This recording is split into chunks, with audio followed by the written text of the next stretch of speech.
जय हिंद दोस्तों, सफलता एक्सप्रेस जीकेजीएस में आप सभी का स्वागत है। दोस्तों, आप सभी का एग्ज़ाम मात्र आज से 17 से 18 दिन ही रह गया है।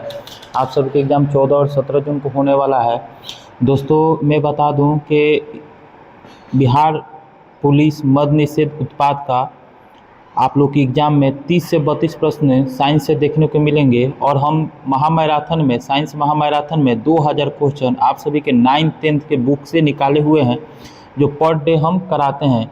ये आपका आज चौथा क्लास है, ठीक है, सॉरी, ये आपका आज 5वां क्लास है। आइए देखते हैं, इसमें 50 क्वेश्चन को कराएंगे। थोड़ा समय का अभाव है, इसीलिए हम क्लास लेकर नहीं आ पा रहे हैं।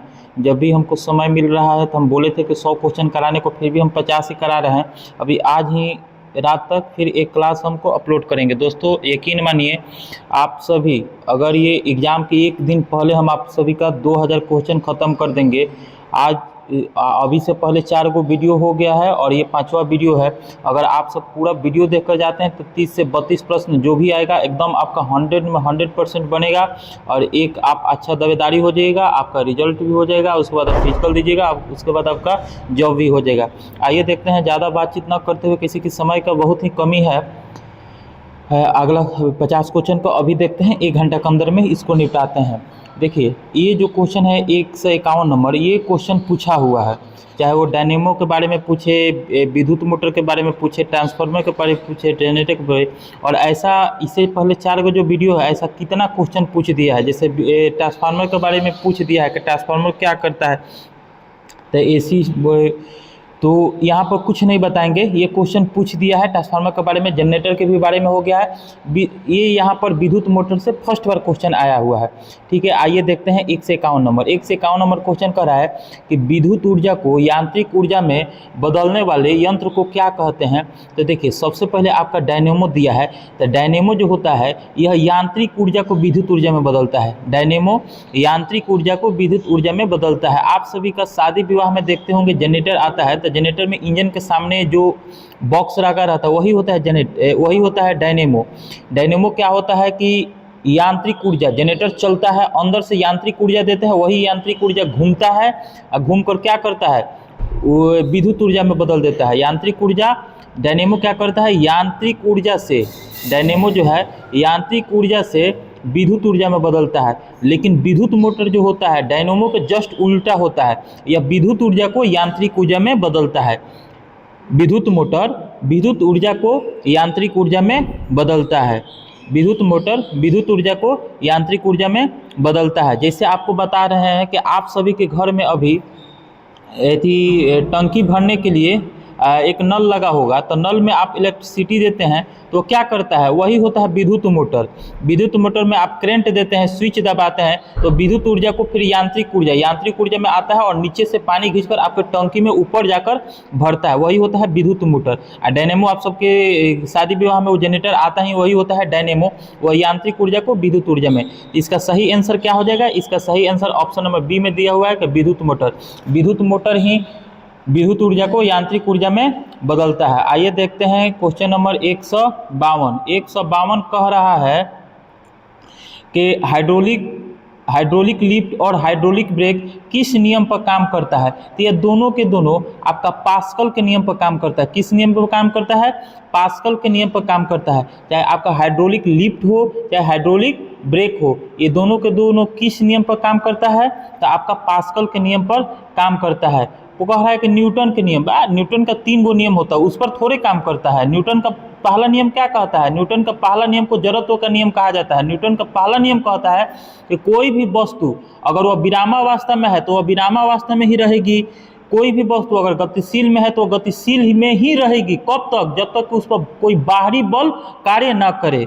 समझ गए ना, वही होता है न्यूटन के नियम। उसे जड़त्व का भी नियम कहते हैं। और न्यूटन के नियम से कितना क्वेश्चन पूछा है उस 3-4 गो वीडियो में, इससे पहले जो भी हम कराए हैं उसमें सब आपका क्लियर हो गया है। उसके बाद है बर्नौली का सिद्धांत, आर्किमिडीज का सिद्धांत, ये सभी आगे आपको प्रश्न देखने को मिलेगा। उसी समय इस सब पर हम क्या करेंगे, फुल डिस्कशन करेंगे।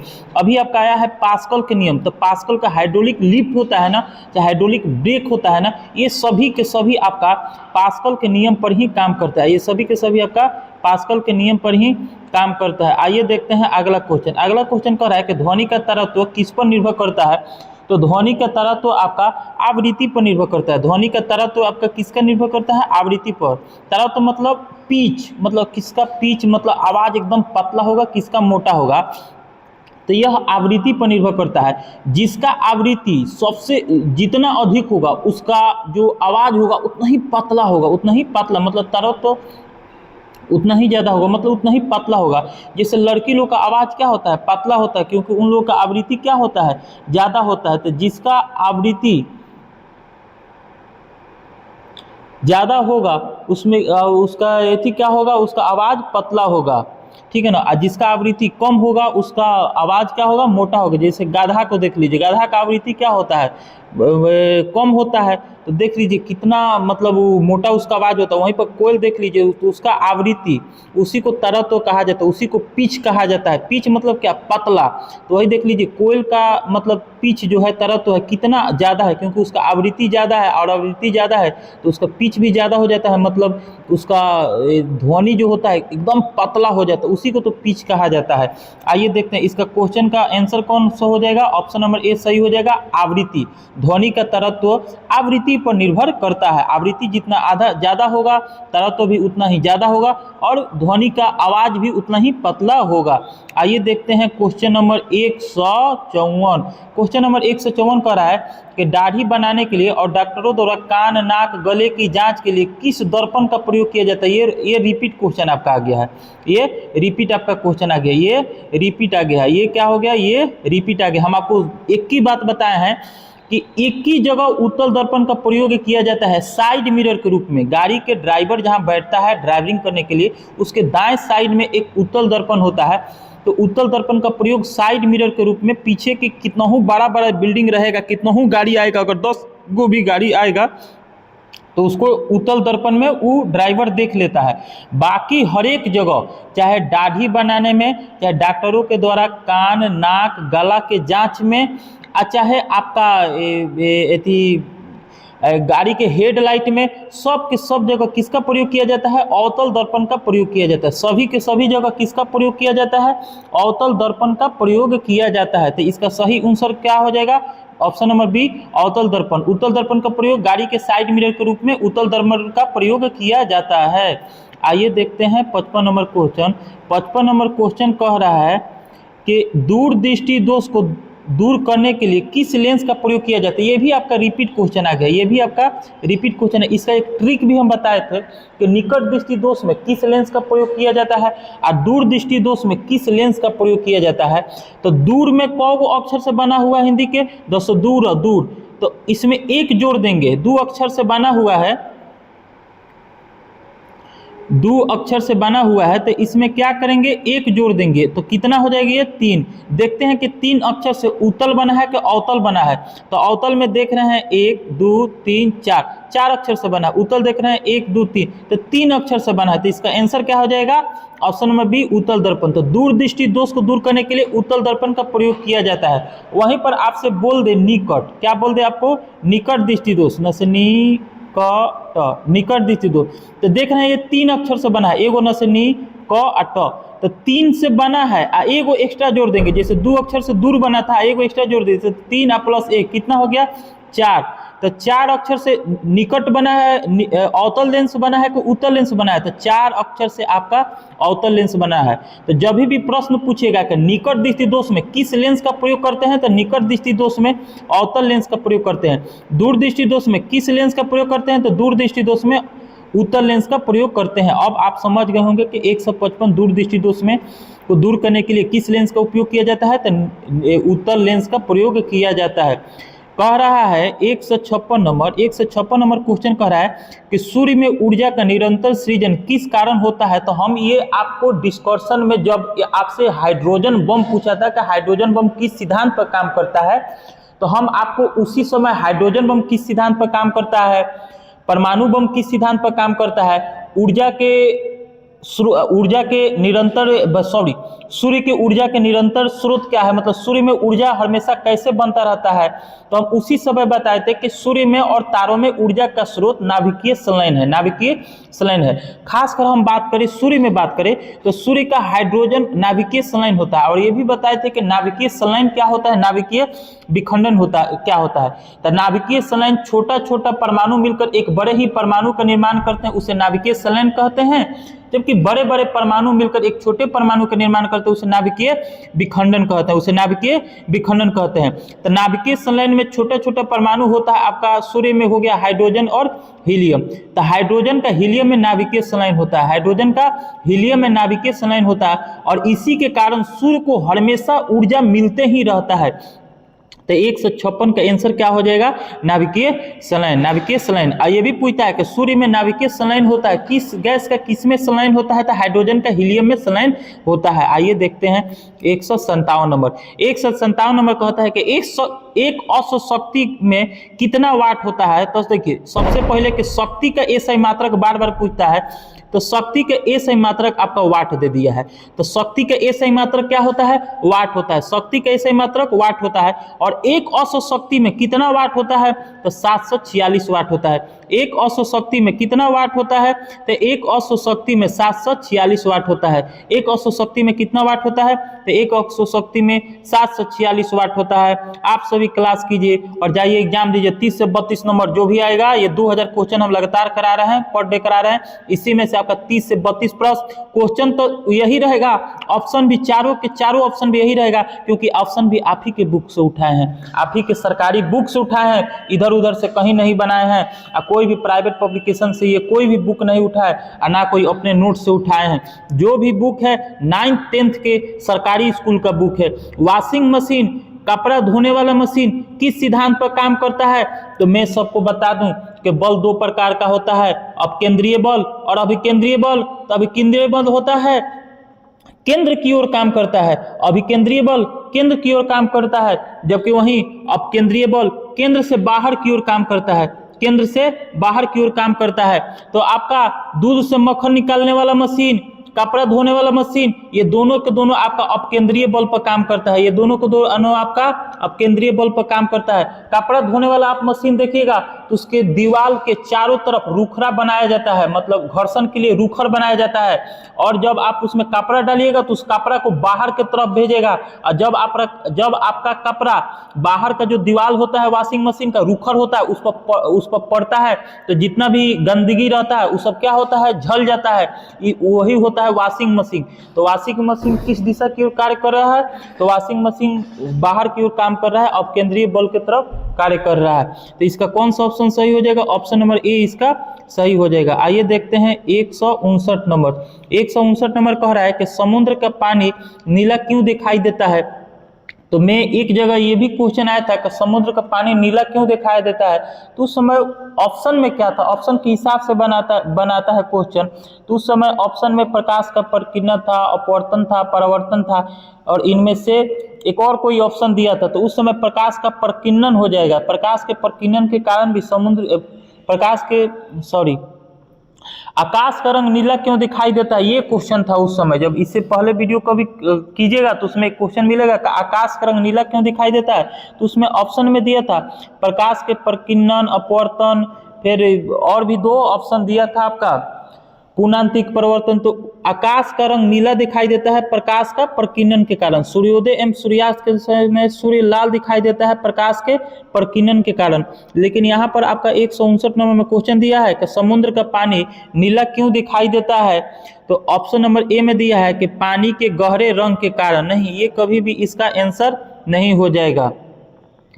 फिर 2 नंबर बोल रहा है कि आकाश के परावर्तन तथा जल के कणों द्वारा प्रकाश के प्रकीर्णन के कारण। सही बात है, किसके कारण, आकाश के परावर्तन तथा जल के कणों द्वारा प्रकाश के प्रकीर्णन के कारण समुद्र का रंग नीला दिखाई देता है। आपका आपका जो आकाश होता है वह नीला रहता है प्रकाश के प्रकीर्णन के कारण। और डायरेक्ट आपको बोल दे रहे हैं कि आपका आकाश का ही जो रंग होता है वह परिवर्तन होकर आपके समुद्र के पानी पर पड़ता है, इसलिए आपका समुद्र भी नीला दिखाई देता है। तो इसका कौन सा ऑप्शन सही हो जाएगा? आकाश, ऑप्शन नंबर बी, आकाश के परिवर्तन तथा जल के कणों द्वारा प्रकाश के प्रकीर्णन के कारण, इसको मार दीजिएगा ऑप्शन नंबर बी को। बात को आप समझ गए? आकाश का रंग नीला क्यों होता है? प्रकाश के प्रकीर्णन के कारण। लेकिन समुद्र का पानी नीला क्यों होता है? तो आकाश के परावर्तन के कारण। डायरेक्ट इसका समझिए, आकाश के परिवर्तन के कारण हो सकता है। देखिए इसको लामा कर दिया, दो घटना के कारण हो रहा है तो इसको लामा कर दिया, लेकिन आपके एग्जाम होगा तो हो सकता है यही ऑप्शन है, नहीं तो एक जगह मात्र दे दे आपको कि आकाश के परिवर्तन के कारण। ऑप्शन नंबर बी इसका हो गया। आइए देखते हैं 160 नंबर कह रहा है सूर्योदय एवं सूर्यास्त के समय सूर्य लाल क्यों दिखाई देता है? अभी तो डिस्कशन आपको कराए थे कि सूर्योदय एवं सूर्यास्त के समय सूर्य लाल क्यों दिखाई देता है, प्रकाश नीला क्यों दिखाई देता है। तो आपको एक शब्द में हम बताए थे कि प्रकाश के प्रकीर्णन के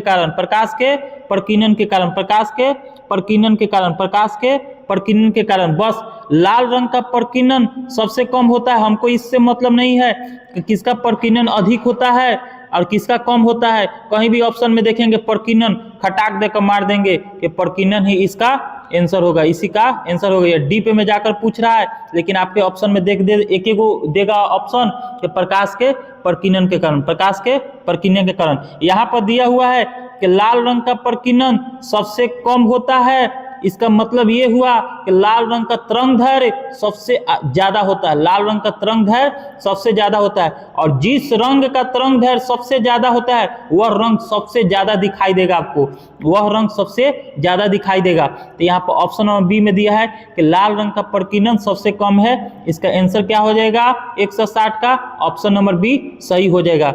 आप समझे बात को? जब भी आपका प्रश्न दिया रहे कि सूर्योदय एवं सूर्यास्त के समय सूर्य लाल क्यों दिखाई देता है, तो प्रकाश के प्रकीर्णन के कारण। लेकिन यहाँ पर जो क्वेश्चन है थोड़ा और डीप ले गया है, जो इसको खखोर के पढ़ा रहेगा वही इसको मारेगा। लेकिन यहाँ भी एगो ट्रिक है, देखिए चारों ऑप्शन में एक ही जगह दिया है प्रकाश के प्रकीर्णन के कारण या लाल रंग का प्रकीर्णन सबसे कम होता है। इसका मतलब ये हुआ कि लाल रंग का प्रकीर्णन सबसे कम होता है, इसलिए दिखाई देता है प्रकीर्णन के कारण। किस कारण? प्रकीर्णन के कारण। कारण में क्या होता है कि लाल रंग का प्रकीर्णन सबसे कम होता है। डायरेक्ट ये आपको बता दिया है ऑप्शन में। इसका आंसर कौन हो जाएगा? Option number B. आइए देखते हैं 161 कह रहा है कि फ्यूज का तार किससे बना होता है। ये भी हम आपको बता दिए हैं कि फ्यूज का तार किससे बना हुआ है। जो आप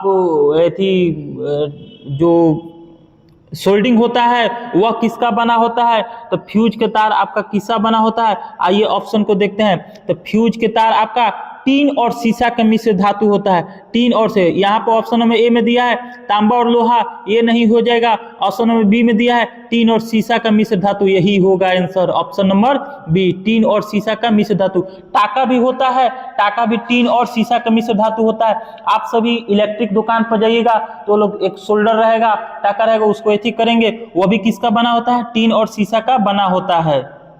आइए देखते हैं 162 नंबर कह रहा है कि चालक का विद्युत प्रतिरोध किससे स्वतंत्र होता है।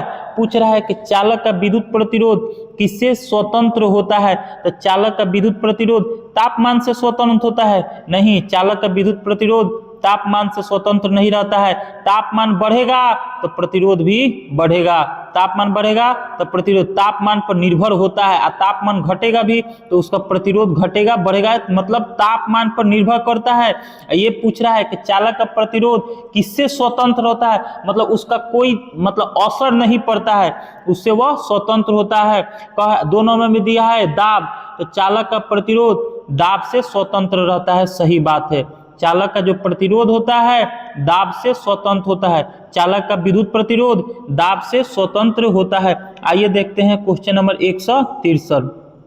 क्वेश्चन नंबर 163 दिया है घरों में प्रयुक्त होने वाले विद्युत उपकरण किस क्रम में जोड़े जाते हैं।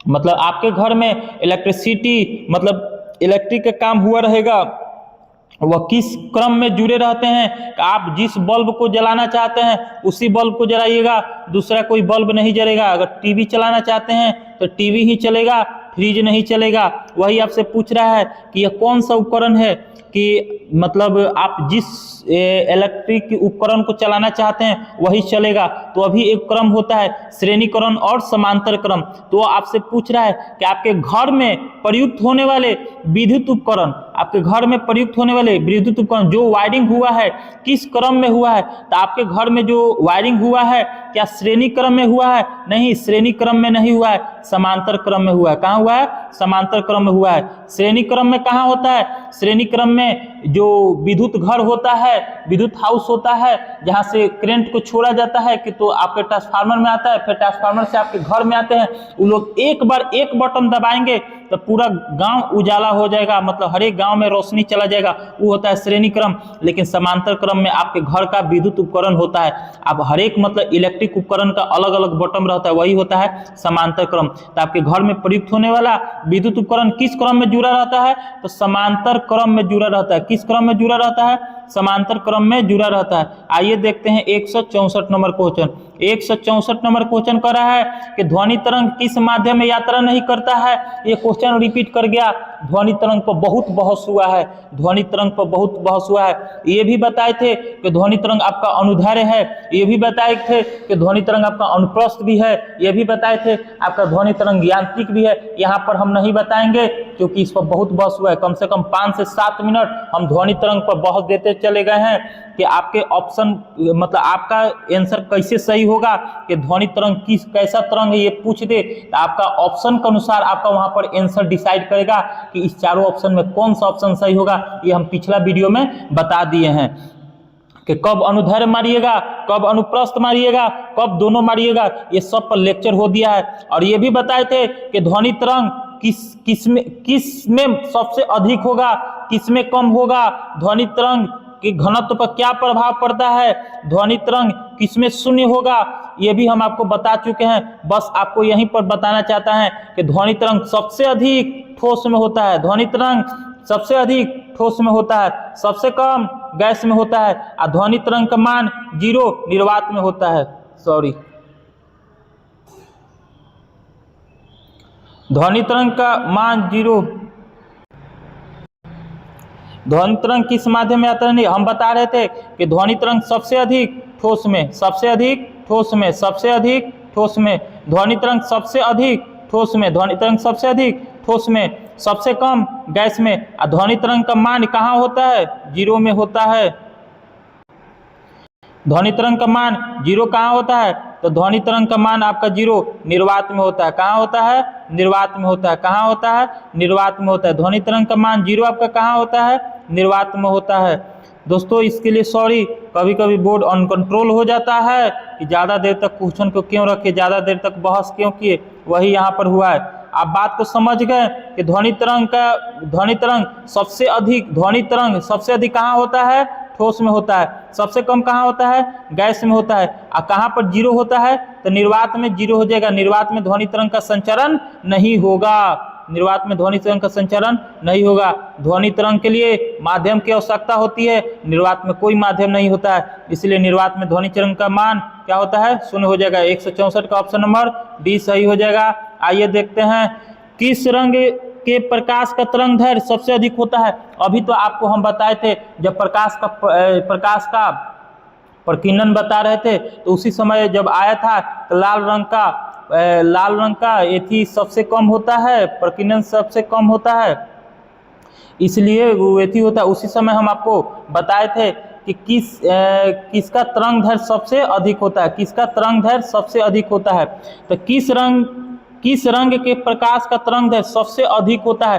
तो मैं आपको बता दूं कि लाल रंग का प्रकाश का तरंग दैर्घ्य सबसे अधिक होता है, बैंगनी का सबसे कम होता है, बैंगनी का सबसे कम होता है। इंद्रधनुष के बीच में हरा रंग होता है, इंद्रधनुष में टोटल 7 रंग होता है, ऊपर में 3 गो, नीचे में 3 गो, बीच में जो रहेगा वह हरा रहेगा, बीच में जो रहेगा वह हरा रहेगा, बीच में जो रहेगा वो हरा रहेगा। और लाल सबसे ऊपर होता है, लाल रंग सबसे ज्यादा दिखाई देता है। ज्यादा दिखाई देने का मुख्य कारण क्या है? लाल रंग का तरंग दैर्घ्य सबसे अधिक है, लाल रंग का तरंग दैर्घ्य सबसे अधिक है। और जिसका तरंग दैर्घ्य सबसे अधिक होगा वो सबसे ज्यादा दिखाई देगा, जिसका तरंग दैर्घ्य सबसे कम होगा वही सबसे कम दिखाई देगा। तो देखते होंगे आपका इंद्रधनुष में बैंगनी नहीं दिखाई देता है, क्योंकि बैंगनी का तरंग दैर्घ्य सबसे कम होता है, बैंगनी का तरंग दैर्घ्य सबसे कम होता है। आइए देखते हैं 166 नंबर क्वेश्चन को। 166 नंबर क्वेश्चन कह रहा है कि थर्मस फ्लास्क में ऊष्मा का क्षय किसके द्वारा रोका जाता है? जो आप लोग थर्मस फ्लास्क लेते हैं, जिस बोतल आता है, आप लोग उसमें अगर गर्म पानी भर देते हैं तो पानी गर्म ही रह जाता है, ठंडा पानी को भरते हैं तो ठंडा पानी ही रह जाता है, मतलब वह ऊष्मा के क्षय को वह रोकता है, ऊष्मा के क्षय को वह रोकता है। तो आइए इसका देखते हैं, क्या चालन के कारण, संवहन के कारण, विकिरण के कारण? तो इसका सही आंसर हो जाएगा आपका चालन, संवहन, विकिरण तीनों के कारण, चालन, संवहन, विकिरण तीनों के कारण आपका जो है ऊष्मा के क्षय को रोकता है। कौन? Thermos flask. कौन? थर्मस फ्लास्क, मतलब थर्मस बोतल। थर्मस फ्लास्क में ऊष्मा का क्षय किसके द्वारा रोका जाता है? तो थर्मस फ्लास्क में ऊष्मा को चालन, संवहन और विकिरण तीनों के द्वारा रोका जाता है। आइए देखते हैं 167 नंबर क्वेश्चन। 167 नंबर क्वेश्चन कह रहा है कि पृथ्वी पर झुकी हुई पीसा का मीनार गिरता नहीं है, क्यों? आपका ये पीछा का मीनार है, ऐसे है, कैसे है? ऐसे है। वही आपसे पूछ रहा है कि पृथ्वी पर झुकी हुई पीसा का मीनार गिरता क्यों नहीं है? तो नहीं गिरता है आपका इसका गुरुत्वीय केंद्र, इसके गुरुत्वीय केंद्र से जाने वाले ऊर्ध्वाधर रेखा इसके आधार के अंदर से होती है, बस यही इसका सही आंसर हो जाएगा। यह बहुत मजबूत पत्थर के बनी होती है, जी नहीं। इसका द्रव्यमान कम है, जी नहीं, बहुत ज़्यादा है। यह गुरुत्वाकर्षण बल का काम नहीं करता है, ये भी गलत है, काम करता है। ऑप्शन नंबर ए इसका सही हो जाएगा। इसका गुरुत्वीय केंद्र से जाने वाली ऊर्ध्वाधर रेखा इसके आधार के अंदर से होकर जाती है, इसलिए ये गिरता नहीं है। 167 का ऑप्शन नंबर ए सही हो जाएगा। 167 का ऑप्शन नंबर ए सही हो जाएगा। 167 का ऑप्शन नंबर ए सही हो जाएगा। आइए देखते हैं 168 नंबर। 168 नंबर कह रहा है कि आधुनिक रसायन विज्ञान का जनक किसे कहा जाता है? तो आधुनिक रसायन विज्ञान का जनक लेवोजियर को कहा जाता है, एंटोनी लेवोजियर। आधुनिक रसायन विज्ञान का जनक किसे कहा जाता है? आधुनिक रसायन विज्ञान का जनक आपको लेवोजियर चाचा को कहा जाता है। आधुनिक रसायन विज्ञान का जनक एंटोनी लेवोजियर चाचा को कहा जाता है।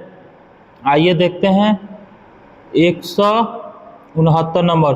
169 नंबर कह रहा है तो भोपाल गैस त्रासदी 1984 हजारों लोग इसमें मारे गए थे। भोपाल गैस त्रासदी 1984 में किस विषैली गैस का रिसाव हुआ था? तो आपको बता दें वहाँ पर यूरेनियम कार्बाइड नामक कारखाना था, लेकिन वहाँ पर एक गैस का रिसाव हो गया था 1984 में, जिसके कारण वहाँ पर हजारों लोग मौत के घाट उतर गए थे। वह एक यूरेनियम कार्बाइड कंपनी था, एक अमेरिकी कंपनी था। कैसा कंपनी था? एक अमेरिकी कंपनी था। तो वहाँ पर मिथाइल आइसोसाइनेट किस ऑप्शन में है? ऑप्शन नंबर बी में है methyl isocyanate, MIC। Methyl isocyanate gas के कारण वहाँ पर भोपाल गैस त्रासदी 1984 में हुआ था। 1984 में ही इंदिरा गांधी का भी डेथ हुआ था। 1984 में ही इंदिरा गांधी का डेथ हुआ था। ये भी बात समझ जाइए, 1984 में इंदिरा गांधी का भी डेथ हुआ था। उसी समय, उसी साल एक और बहुत ही बड़ी घटना घटा था। मध्य प्रदेश के भोपाल में यूनियन कार्बाइड नामक कारखाना था, वह एक अमेरिकी कारखाना था, और उसी से मिथाइल आइसोसाइनेट नामक गैस का लीकेज हो गया, और उसी के कारण वहाँ पर भोपाल गैस त्रासदी हजारों लोग मरे गए थे। बार बार ये क्वेश्चन आपके एग्जाम में पूछता है। आइए देखते हैं 170 नंबर क्वेश्चन। 170 नंबर क्वेश्चन कहता है कि चूहे मारने का जहर बनाने के लिए किस रासायनिक पदार्थ का उपयोग किया जाता है? तो चूहे मारने का जहर बनाने के लिए आपका पोटेशियम साइनाइड या जिंक फास्फाइड का प्रयोग किया जाता है?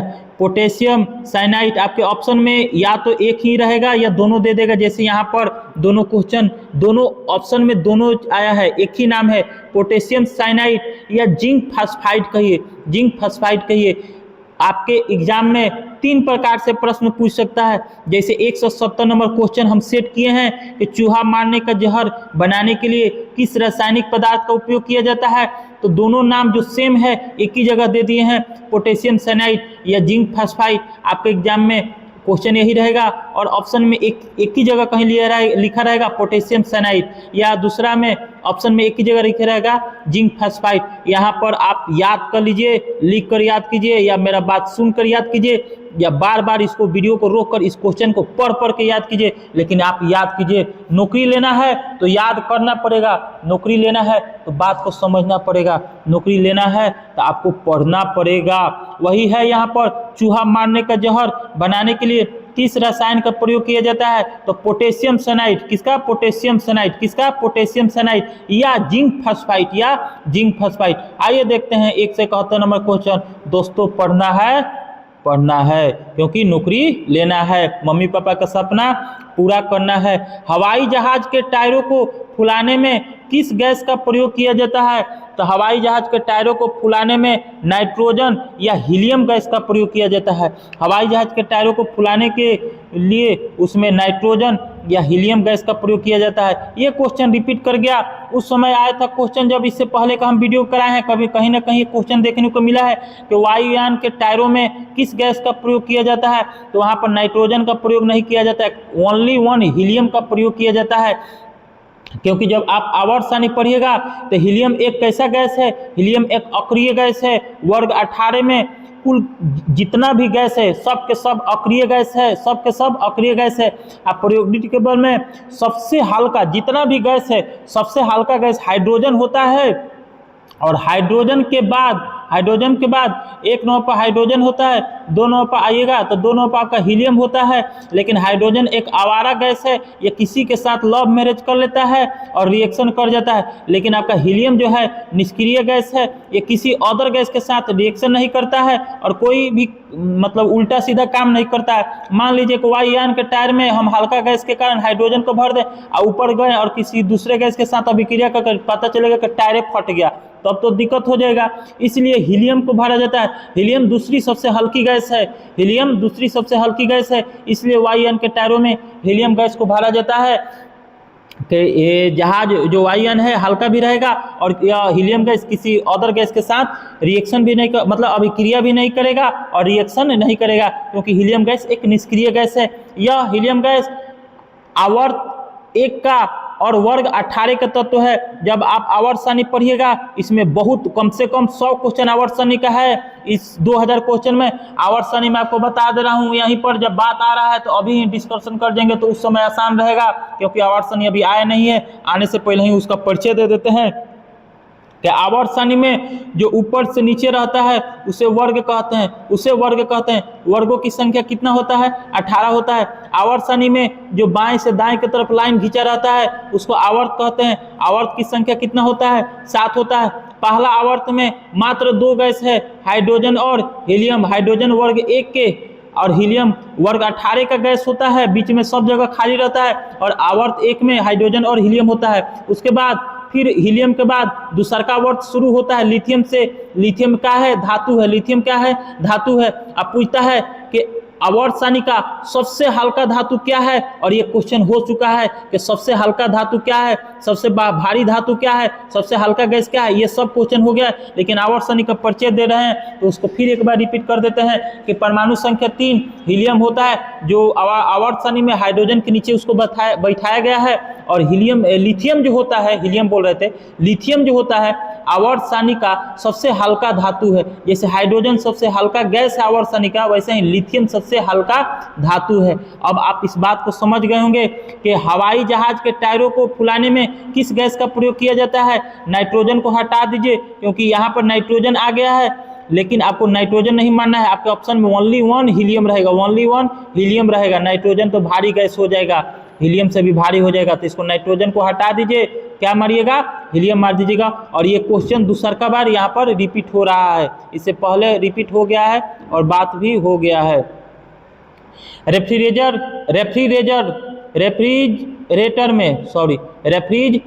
में कौन सा गैस का प्रयोग किया जाता है? रेफ्रिजरेटर में शीतलक में, मतलब शीतलक मतलब आप शीतलक क्या हो गया, रेफ्रिजरेटर या शीतलक क्या होगा? आपका जो फ्रिज होता है उसी को रेफ्रिजरेटर कहा जाता है। उसमें एक मशीन लगा रहता है जो जैसे फ्रिज खोलिएगा तो ऊपर में पाया जाएगा, तो रेफ्रिजरेटर में उसी को शीतलक कहा जाता है, उसी को रेफ्रिजरेटर कहा जाता है जो ठंडा करता है। आजकल तो बहुत बड़ा बड़ा फ्रिज हो गया है जिसमें आइसक्रीम हो गया, ठंडा हो गया, कोका कोला, पेप्सी रखा जा रहा है, तो उस सब में रेफ्रिजरेटर होता है। वही पूछा हुआ है कि रेफ्रिजरेटर हिंदी में हो गया शीतलक में कौन सा गैस का प्रयोग किया जाता है? तो उसमें अमोनिया का प्रयोग किया जाता है, उसमें अमोनिया का प्रयोग किया जाता है, या फ्रियन का प्रयोग किया जाता है। फ्रियन में कौन, फ्रियन 22 का प्रयोग किया जाता है, लेकिन 22-23 हटाइए, फ्रियन दिया है तो मार दीजिएगा। इन दोनों में से कोई एक ही आपके ऑप्शन में दिया रहेगा, या ऐसे या में करके भी दे दे तो उसको सही मार देना है। जैसे यहाँ पर दिया है क्वेश्चन में तो ए नंबर सही हो जाएगा। लेकिन आपके पास एग्जाम में अगर पूछ दे कि रेफ्रिजरेटर शीतलक में कौन सा गैस का प्रयोग किया जाता है, तो कहीं भी ऑप्शन में सबसे पहले ढूंढिएगा अमोनिया होगा, पटाख देकर मारिएगा। अगर अमोनिया नहीं होगा तो फ्रियन जरूर होगा, आपके ऑप्शन में फ्रियन मार दीजिएगा। इतना बात ध्यान में रखिएगा कि रेफ्रिजरेटर में मात्र अमोनिया गैस का प्रयोग किया रहेगा और नहीं तो फ्रियन का प्रयोग करेगा। आइए 173 नंबर क्वेश्चन देखते हैं। 173 नंबर क्वेश्चन आपके है कि हड्डियों में फास्फोरस किस रूप में पाया जाता है? तो हड्डियों में आपका फास्फोरस कैल्शियम फास्फेट के रूप में पाया जाता है। हड्डियों में आपका फास्फोरस किस रूप में पाया जाता है? तो हड्डियों में फास्फोरस आपका कैल्शियम फास्फेट के रूप में पाया जाता है। हड्डियों में फास्फोरस आपका कैल्शियम फास्फेट के रूप में पाया जाता है। सोडियम फास्फेट जी नहीं, फास्फोरिक अम्ल जी नहीं, अम्ल कहाँ से आ गया? पोटेशियम फास्फेट जी नहीं, कैल्शियम फास्फेट। हड्डियों में आपका फास्फोरस किस रूप में पाया जाता है? तो कैल्शियम फास्फेट के रूप में पाया जाता है। दांत किसका बना होता है? तो दांत भी आपका कैल्शियम फास्फेट का बना होता है, अर्थात आपके दांत में कैल्शियम भी है, फास्फोरस भी है। हड्डी किसका बना होता है? कैल्शियम फास्फेट, क्योंकि आपके हड्डी में कैल्शियम भी है, फास्फोरस भी है। चलिए आइए देखते हैं 174 नंबर क्वेश्चन। 174 नंबर क्वेश्चन है आपका कि मानव निर्मित प्रथम कृत्रिम रेशा कौन सा है? तो मानव निर्मित प्रथम कृत्रिम रेशा आपका नायलॉन है। कौन सा है? नायलॉन है। देखते हैं किस ऑप्शन में नायलॉन है, rayon nylon. Option number B में आपका ही नायलॉन है। क्या है? नायलॉन है। फिर से क्वेश्चन पढ़िए, बार बार क्वेश्चन पढ़ने से आपका डाउट क्लियर हो जाता है, क्वेश्चन आसान हो जाता है और 2 से 3 सेकंड में उसका आंसर पता चल जाता है कि इसका आंसर क्या होगा। आप क्वेश्चन समझ गए, उसका आंसर आपके उसी में दिया रहेगा, आंसर भी आप समझ जाइएगा। तो मानव निर्मित प्रथम कृत्रिम रेशा मतलब मानव द्वारा कृत्रिम रेशा निर्माण किया गया है। कौन सा रेशा को मानव द्वारा निर्मित किया गया है? सबसे पहले तो नायलॉन को सबसे पहले रेशा को मानव द्वारा निर्मित किया गया है। चलिए 175 नंबर क्वेश्चन देखते हैं। आधा क्वेश्चन इस वीडियो का खत्म हो जाएगा। लाफिंग गैस, जिसको हंसने वाला गैस भी कहा जाता है, उसका रासायनिक नाम, ये क्वेश्चन रिपीट कर गया। यहाँ पर हम अब ज़्यादा बहस नहीं करेंगे, डायरेक्ट हम मारेंगे आपका नाइट्रस ऑक्साइड को। हंसने वाला गैस या लाफिंग गैस भी कहा जाता है, हंसने वाला गैस या लाफिंग गैस भी कहा जाता है। इसको यह क्वेश्चन हो गया है, यह क्वेश्चन हो गया, इसलिए इस पर हम बहस नहीं करेंगे, रिपीट कर रहा है क्वेश्चन। 176 हो गया। रिपीट इसलिए हम क्वेश्चन करवाए हैं कि आपको याद रहे कि पीछे भी हम ये बात को पढ़े हैं। मतदान के समय उंगलियों पर लगाई जाने वाले स्याही जो लगाया जाता है उसका रासायनिक नाम पूछ दिया है। उसका रासायनिक, फिर से पढ़िए, मतदान के समय उंगलियों पर लगाए जाने वाले स्याही में किस रसायन का प्रयोग किया जाता है? किस रसायन का प्रयोग? आप विधानसभा विधायक का वोट देने जाइएगा या आप सांसद का वोट देने जाइएगा? संसद नहीं, संसद के जो प्रतिनिधि होते हैं उसे सांसद कहा जाता है। संसद के जो प्रतिनिधि होते हैं सांसद कहा जाता है। जब आप सांसद या लोकसभा का वोट देने जाइएगा तो जैसे ही वोट देने जाने से पहले लाल कलर का एक स्याही लगा दिया जाता है जो 1 सप्ताह तक आपके नाखून पर रहता है।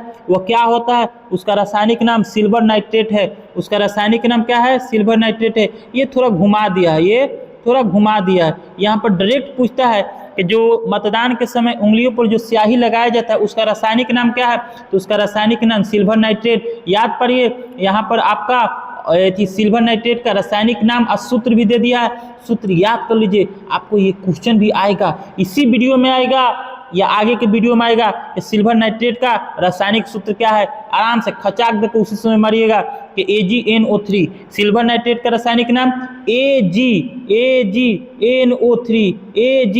AgNO3 इसका रासायनिक नाम है। तो मतदान के समय उंगलियों पर लगाई जाने वाली स्याही में किस रसायन का प्रयोग किया जाता है, तो सिल्वर नाइट्रेट का प्रयोग किया जाता है। या नाम पूछेगा कि मतदान के समय उंगलियों पर जो स्याही लगाई जाती है उसका नाम क्या है, तो सिल्वर नाइट्रेट है। आइए देखते हैं 176 नंबर क्वेश्चन। 176 नंबर क्वेश्चन कहता है कि एल्युमिनियम में सबसे प्रमुख अयस्क कौन सा होता है, तो एल्युमिनियम में सबसे प्रमुख अयस्क आपका बॉक्साइड होता है। क्या होता है, बॉक्साइड होता है। बॉक्साइड किसका अयस्क है, बॉक्साइड आपका एल्युमिनियम का अयस्क है और सबसे प्रमुख अयस्क है, सबसे प्रमुख अयस्क है बॉक्साइड आपका सबसे प्रमुख अयस्क है। तो ये हो जाएगा एल्युमिनियम का सबसे प्रमुख अयस्क कौन सा हो जाएगा, तो एल्युमिनियम का सबसे प्रमुख अयस्क बॉक्साइड हो जाएगा। ये आपसे क्वेश्चन में भी पूछेगा, फिर घुमा के इसी को पूछेगा कि एल्युमिनियम का अयस्क कौन है इनमें से। जहां भी ऑप्शन में देखिएगा बॉक्साइड, ठोक दीजिएगा कि यह एल्युमिनियम का अयस्क है, यह एल्युमिनियम का अयस्क है। 178 नंबर क्वेश्चन कह रहा है कि लोहे का सबसे शुद्धतम रूप कौन सा होता है, तो लोहे का सबसे शुद्धतम रूप आपका पिटवा लोहा होता है। लोहा का सबसे शुद्धतम रूप आपका पिटवा लोहा होता है। लोहा का सबसे शुद्धतम रूप पिटवा लोहा होता है। ऑप्शन नंबर ए इसका सही है, ऑप्शन नंबर ए इसका सही है, ऑप्शन नंबर ए इसका सही है, ऑप्शन नंबर ए इसका सही है। आइए देखते हैं आपका शुष्क बर्फ ड्यूटेरियम ऑक्साइड। फिर आ गया शुष्क बर्फ का वास्तव में क्या है, तो शुष्क बर्फ आपका ठोस कार्बन डाइऑक्साइड है। ये भी क्वेश्चन रिपीट हो गया, ये भी क्वेश्चन रिपीट हो गया। या तो आपसे वहां पर पूछे शुष्क बर्फ क्या है, तो शुष्क बर्फ भी आपको बता दिए थे कि ठोस कार्बन डाइऑक्साइड को शुष्क बर्फ कहा जाता है। और भारी जल किसे कहा जाता है, तो deuterium oxide D2O, deuterium oxide D2O को भारी जल कहा जाता है। भारी जल का अनुभार 20 होता है, जबकि साधारण जल का रासायनिक सूत्र होता है H2O। उसका अनुभार कितना होता है, उसका अनुभार 18 होता है, इसका अनुभार कितना होता है, 20 होता है। और शुष्क बर्फ किसे कहा जाता है, तो ठोस कार्बन डाइऑक्साइड को शुष्क बर्फ कहा जाता है। ये सभी के तीनों क्वेश्चन आपका हो चुका है पीछे के वीडियो में। अब आपका क्वेश्चन खास कर रिपीट करेगा, क्योंकि मेन क्वेश्चन है वो सब तो हम करा चुके हैं आपको, और आगे भी हम कराएंगे। बहुत इंपॉर्टेंट में क्वेश्चन, लेवल अब धीरे धीरे बढ़ेगा। गोबर गैस का मुख्य घटक कौन है, ये भी क्वेश्चन रिपीट कर गया। कभी न कभी आपको डिस्कशन में बताए थे कि गोबर गैस का मुख्य घटक कौन है। जब गाय भैंस मवेशी जुगाली करती है, मतलब कौड़ी करती है, तो कौन सा गैस बाहर निकलता है, धान के खेती से कौन सा, धान के खेत से कौन सा गैस बाहर निकलता है, उसी समय हम आपको बताए थे मीथेन। क्या बताए थे, मीथेन CH4। क्या बताए थे, methane. CNG compress natural gas जो होता है, आजकल गाड़ी चल रही है, उसका भी मुख्य घटक क्या होता है, मीथेन होता है। तो गोबर गैस का मुख्य घटक क्या हो जाता है, मीथेन हो जाता है। गोबर गैस के मुख्य घटक क्या हो जाता है, मीथेन हो जाता है। गोबर गैस का मुख्य घटक मीथेन हो जाता है। मीथेन कोयला का खदान होता है, उसमें सुने होंगे कि कभी कभी आग लग जाते हैं, किसके कारण, मीथेन के कारण। किसके कारण, मीथेन के कारण। तो कोयले के खदान में भी कौन सा गैस पाया जाता है, मीथेन पाया जाता है। धान के खेत में भी कौन सा गैस, मीथेन पाया जाता है। आइए देखते हैं 181 नंबर क्वेश्चन। 181 नंबर क्वेश्चन है आपका साधारण नमक का रासायनिक नाम क्या है, NaCl। ज्यादा बहस नहीं करेंगे, एक क्वेश्चन रिपीट कर रहा है अब, ठीक है, बता चुके हैं। साधारण नमक का रासायनिक नाम पहले ही। फलों को कृत्रिम रूप से पकाने के लिए किस गैस का प्रयोग किया जाता है, ये नया क्वेश्चन मिला अभी तक के महामैराथन में, अभी आज के क्लास में, कि फलों को कृत्रिम रूप से पकाने के लिए किस गैस का प्रयोग किया जाता है। तो वहाँ पर एथिन गैस, या एथिन को ही एसिटिलीन कहा जाता है, एथिन को ही एसिटिलीन कहा जाता है, एथिन को ही एसिटिलीन कहा जाता है। फलों को कृत्रिम रूप से पकाने के लिए किस गैस का उपयोग किया जाता है, तो या तो एथिन गैस या एसिटिलीन गैस का प्रयोग किया जाता है। आइए देखते हैं आगे का क्वेश्चन। 183 नंबर 183 नंबर क्वेश्चन है कि सबसे कठोर प्राकृतिक पदार्थ कौन सा है, तो सबसे कठोर प्राकृतिक पदार्थ आपका हीरा हो जाएगा। कार्बन का सबसे शुद्धतम रूप भी आपका हीरो हो जाएगा।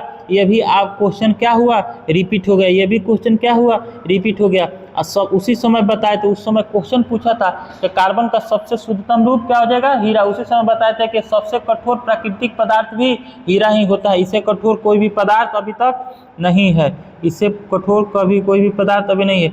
ये भी क्वेश्चन रिपीट कर गया कि शुद्ध सोना कितने कैरेट का होता है, चारों ऑप्शनों के साथ रिपीट कर गया।